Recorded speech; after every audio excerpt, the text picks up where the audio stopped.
Welcome back, Texas A&M fans. This is Jake McKeever and Marshall Ingram breaking down Texas A&M's last weekend for the weekend rotation. We're going to be covering how last week went for the Aggies, and then we're going to also break down some of the games coming up. So stay tuned. I know it was a little bit rougher week for us on the Aggie side, but Marshall, why don't we just go ahead and jump into it with that Tuesday Yeah. game with Lamar? What'd you kind of see? Yeah. So honestly, I just think that we just didn't come to play. Lamar, it's a midweek, smaller school, but Lamar's a good team. I mean, they go out the next day and beat Kansas State, and then they sweep their tournament this weekend. They're 8-0. And so they got an old team. They won like I think 37 games last year. And so like you got to come to play against guys like that. And it's a midweek, you kind of dragging a little bit. And I just really think they just didn't come out to play. I thought some guys showed some potential, but as a whole, I just really think they didn't come to play. Yeah, and Lamar, got to give credit to them. They had really good at bats. They were fouling off a ton of pitches, and Ryan Snell hit probably one of the longest Mhm. bombs I've seen at Olson. He hit about Yeah. 40 feet up the rack, and that really was the difference in the game. Outside of that, the pitchers, Wyatt Tucker looked pretty good. Ty Sexton looked really, really good. I was kind of surprised with how Ty He Sexton did. looked. Matt Dillard was the one who took the loss, and obviously he's going to bounce back. That's probably going to be the Yeah. worst outing he has probably in his career. And Sloss kind of seemed to acknowledge that he's still going to get opportunities. He's not going to lose his role after that. But from a hitting standpoint, the at bats really weren't that competitive. There's a ton of strikeouts Mhm. looking, and it really didn't seem like they honestly wanted to be there. I know that sounds really weird, but on the flip side of that is, Jordan Thompson did hit a home run. The wind Mhm. was blowing out, so that he looked good there, and they stole a few bases. But kind of the big three for Texas A&M really didn't look that impressive, if I'm being honest with you. Yeah, I didn't think so either. I did like how they were being, aggressive on the base paths and stuff, but they just I don't know, like the big three, like you said, Boast, Warner, and Moss. I mean, they just didn't really show like what how didn't really play to their potential. I thought, it's just a Tuesday, which it's early in the season, so every game right now matters because you're trying to gain that momentum going into conference. But I like you said, Ty Sexton, he looked really good. I think was that his first appearance this season? Yes, and I just have the box score up in front of me. Hunter Haas 0 for 3, Jack Moss 1 for 3 with 2 RBIs, and he did get thrown out extending that. Yeah. Boast 0 for 3, Lavalette 0 for 3, Warner 1 for 4, Mhm. Targash 0 for 4. So the big guys Yeah. that you kind of expect to be in your lineup producing really didn't come through at all. And Yeah. everybody except Boast out of that group struck out once as well. Had 6 strikeouts total, and most of them were from those quote unquote big guys from A&M. Yeah, yeah, I thought, like, some of the younger guys showed some potential, like, Kent, he's kinda like, He had some really good at switching bats. Yeah, between he he hit a he had some hit. good I think he had 2 hits and, like, an RBI or 2, I thought maybe, but, Mhm. they're kinda switching between Tucker, Wells, and Kent right now, and, Kent, I think, played most of the series this past weekend, because of that game, and so it really just looks Yeah, like the Go ahead. I was gonna say, yeah, and that's gonna be really interesting to see because he is one of the few people that are having good quality at bats, and he's really only in there because Mhm. Minnick is injured. So it'll be interesting to see kind of how Schloss plays that because it was kind of the rumor coming out of camp is Boast is going to kind of play more of the field this year. I know he DH'd a ton last year, but he was injured, so it'll be interesting to see if Caden can if he stays hot uh, going forward if he kind of starts to steal some of those at bats, but you know I mean, it's a long season. I think Sloss said that on the weekend that you're Yeah, going to have stretches like this. But let's go ahead and jump into the Friday night game, where very, very close game, and the wheels kind of fell off there late. yeah. Portland had a 7-run ninth inning for him to lose 10-3. Let me see what they brought in. Will Johnston, no outs recorded, 3 runs given up, and Josh Stewart, 2 runs allowed on 1 1/3 innings. So you can see kind of where it fell off. And I know that I mentioned it with Texas with Lucas Gordon about how you can't piss away opportunities when your ace is on. And Detmer should have taken the win there. He had 6 1/3, 4 hits, 1 earned run, 7 strikeouts, 2 walks. That's, a formula for success in the SEC for winning pitchers. And then the back end of the bullpen, you're going to have times like this. Sloss is trying to see what the bullpen has, Nate Yeskie especially. And, I mean, the pitching in the back end kind of let him down. I know you were there personally, so you're going to know a little bit more Yeah. about it than me. Yeah, I really do think so. Detmer, I thought he was really good. I thought he was better than he was last week. I thought he was a little more consistent. Still got to get more consistent once conference rolls around. But Schloss is still playing it conservative with his starters right now. It's early in the season. Like we said last week, you don't want to burn your guys early in the season. But I really do think if you keep Detmer in that game just a little longer, the Ags win that game, 100%. But yeah, the bullpen just kind of like you said, the wheels just fell off. It's tough when your best guy out of the pen, Johnston, comes in and he doesn't get an out, and then you bring in Stewart, who's a younger guy, and just put him in a tough situation, and he gives up I think 3 runs or so, but yeah, it was just tough to see. Bose, he goes over in that game. Jay Jace Laviolette, he had 4 strikeouts, and so it's just tough. And so I think the bullpen needs it just got to get more consistent, and then you just got to have better at bats as well. Yeah, he went 0 for 4 with 4 Ks, part of 11 Ks for the Aggies, and Yeah, double-digit strikeouts is never a recipe for success. yeah, I did kind of watch some of the highlights there just because I was in Round Rock following LSU, and Hunter Haas had some really good at bats. I know he kind of has he had did. a little bit of some struggles just with last year at Arizona State, and I think a lot of it's mental, and I'm really looking for him to break out. But he had 2 hits in that game, and he had some really competitive at bats as well. Outside of that, nothing really that impressive for the Aggies. You see a lot of offers, a lot of one Yeah, hits. Jordan Thompson, he's kind of turned into the Rock, which is kind of weird because I know at the beginning of the season last year he started kind of slow and then picked up on late. And I know that he's somebody yeah, that a lot of Aggie fans are kind of pointing to as like, hey, like this was our recipe for success. So it's been, I wouldn't say weird because he's an incredibly talented hitter, but it's been, I would say, odd that he's been the mhm. one, the kind of the catalyst, and some of the other guys around him are kind of struggling. But Warner did have a hit in this game, and I know his batting average is obviously not where it needs to be. But 3 runs against pitching like this is never going to cut it.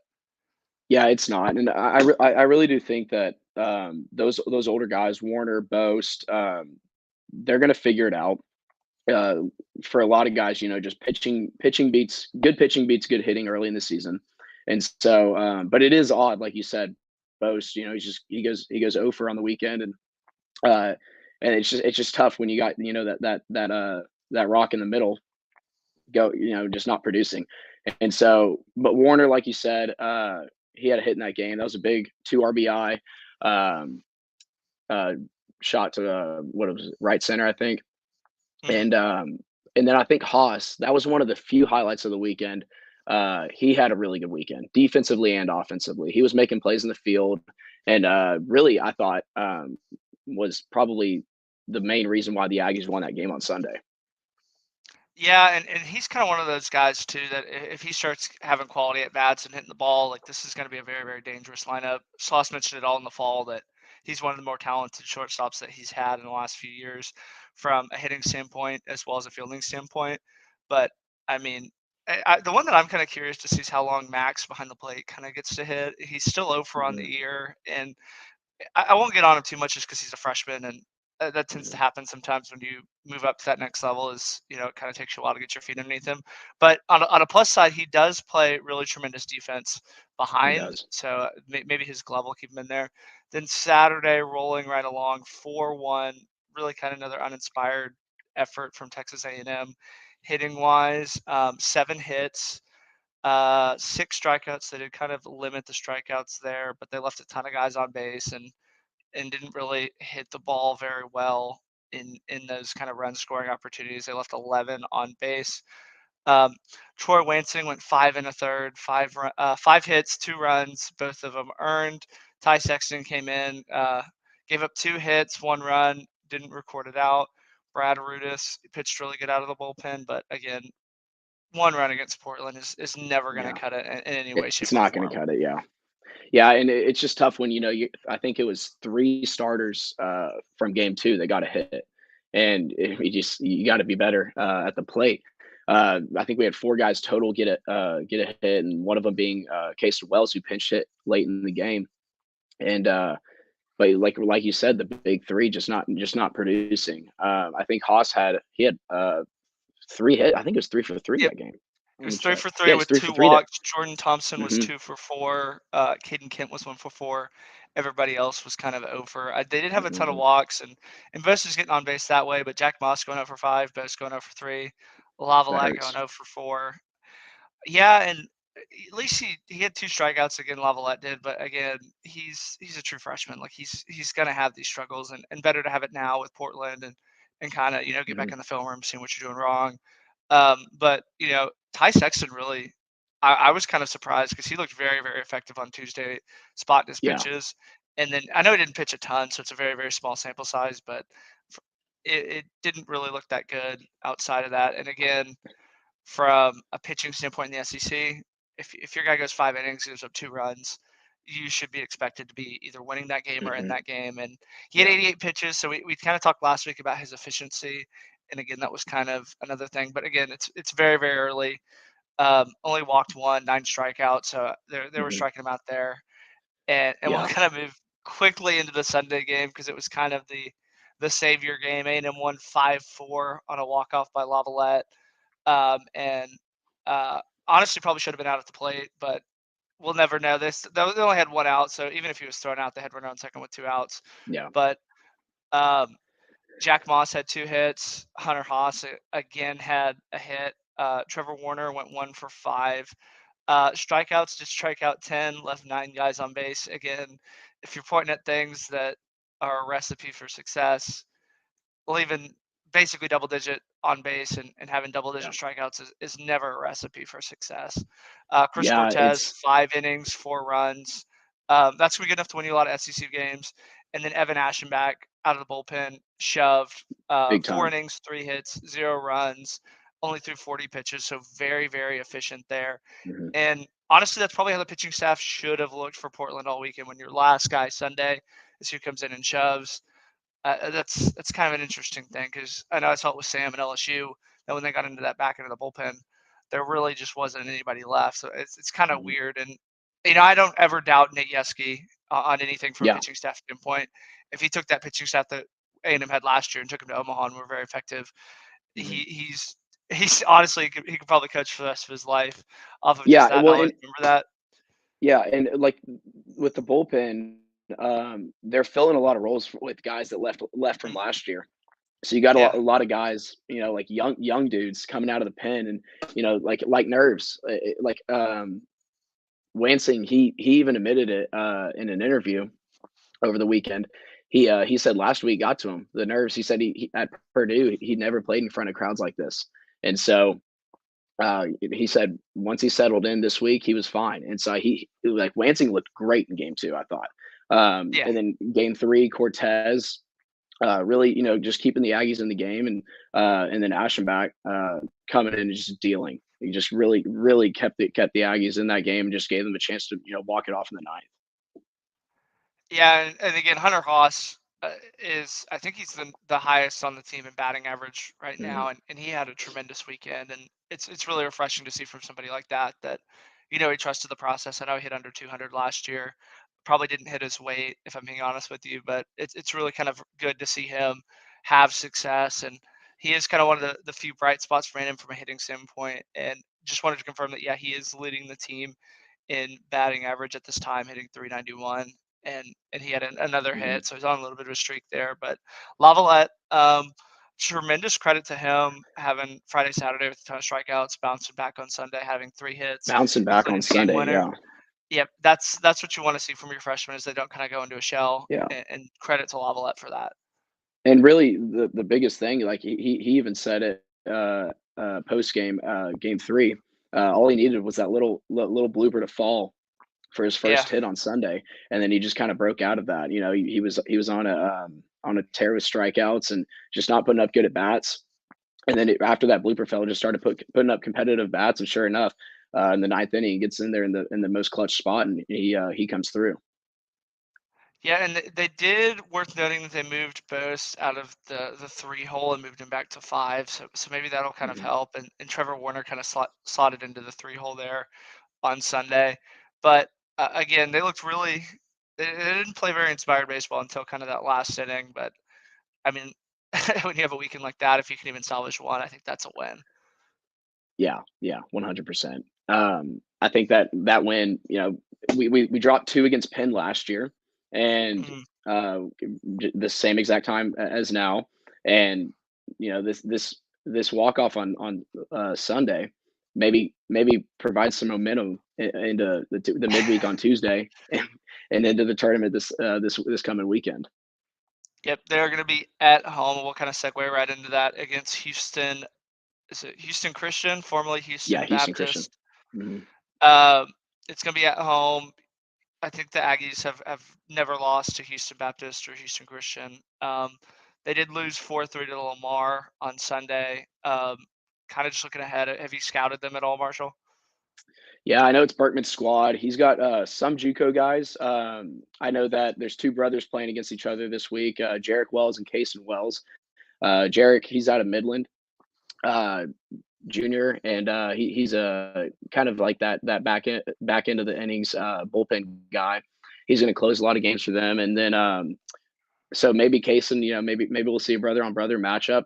But then you also got let's see, they got a freshman catcher. I know that, and so that'll be interesting to see how their pitching matches up with that freshman catcher. It'll be kind of the same as us, but Mhm.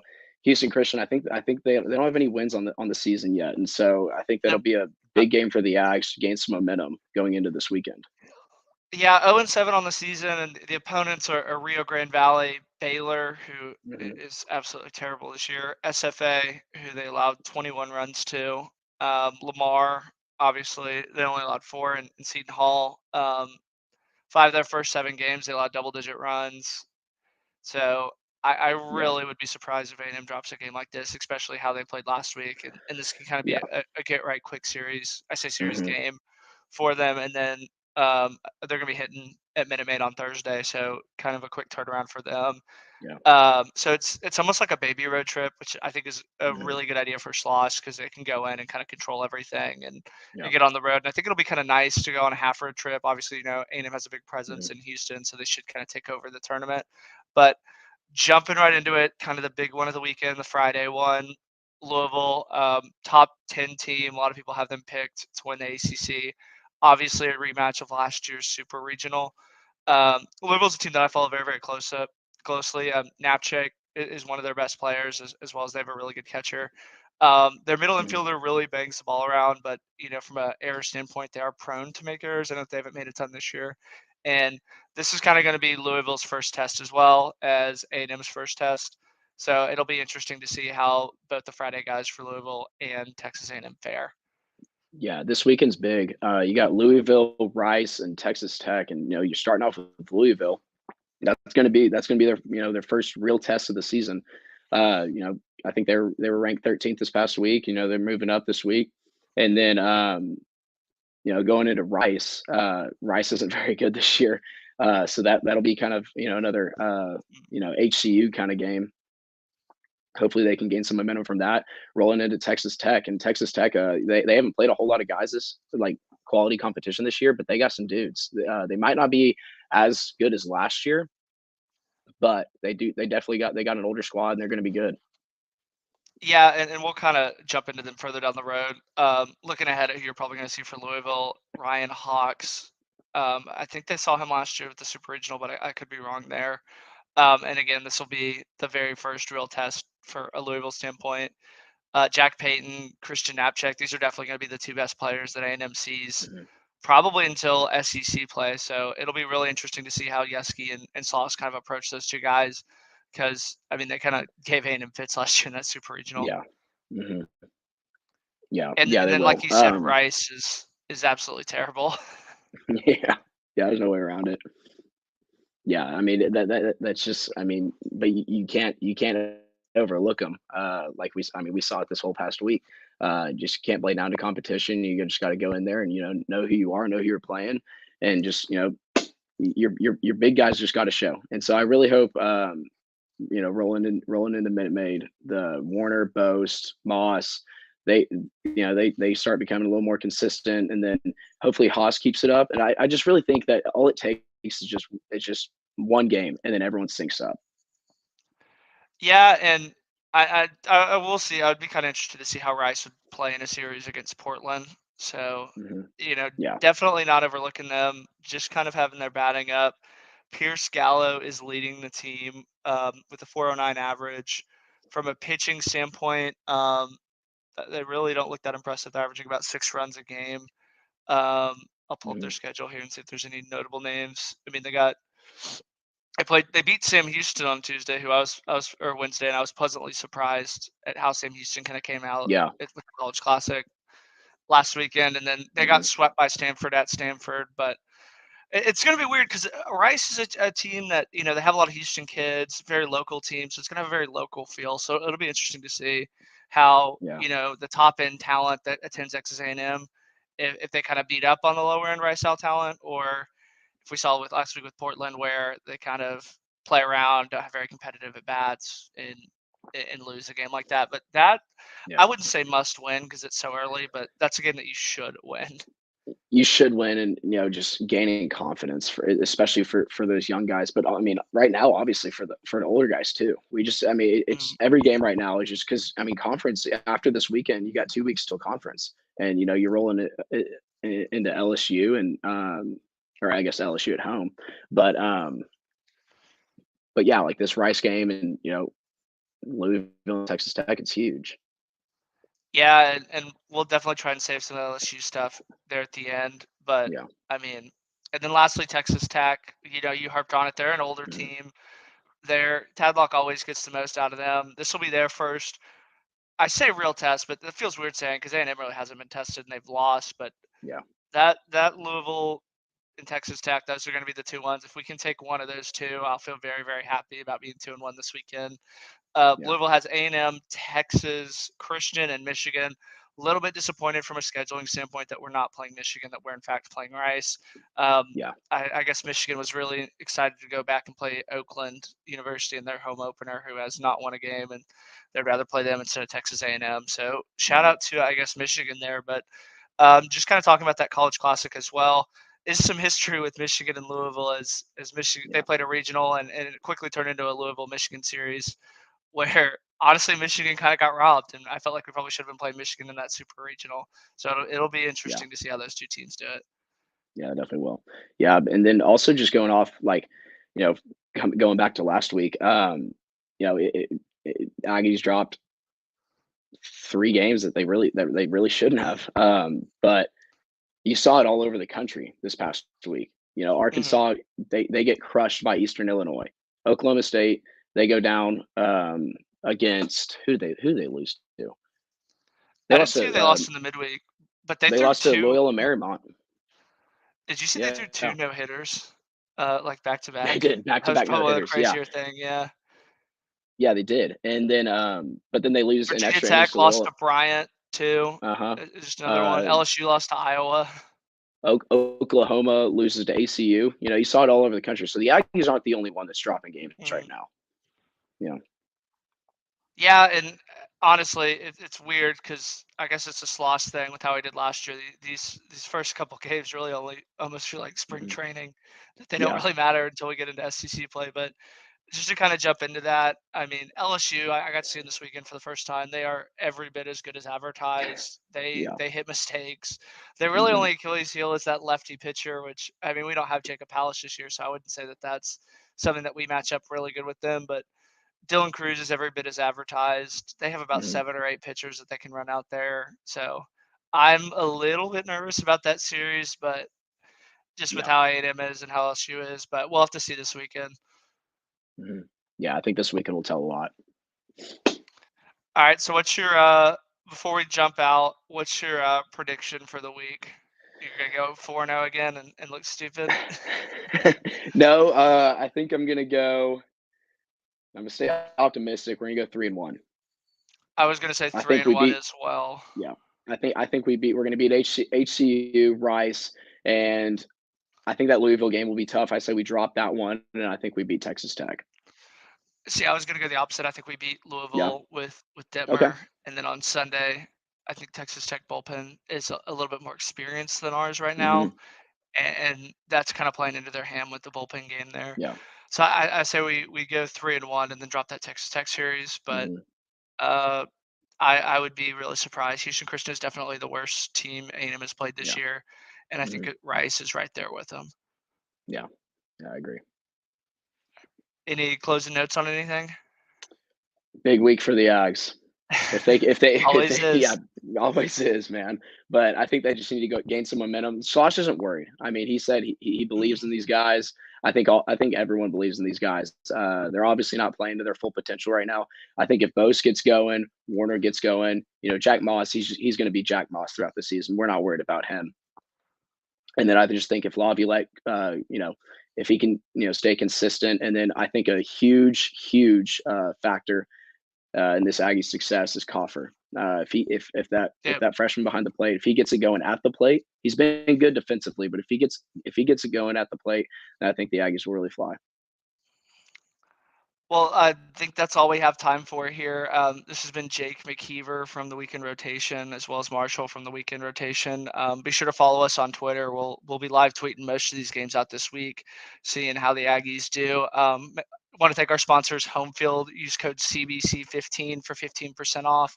Got A&M stuff, Louisville stuff, ton of teams. So if you want to rep even A&M haters, stuff like that, they got that as well. But signing off here, Marshall. See you next week. See y'all next week.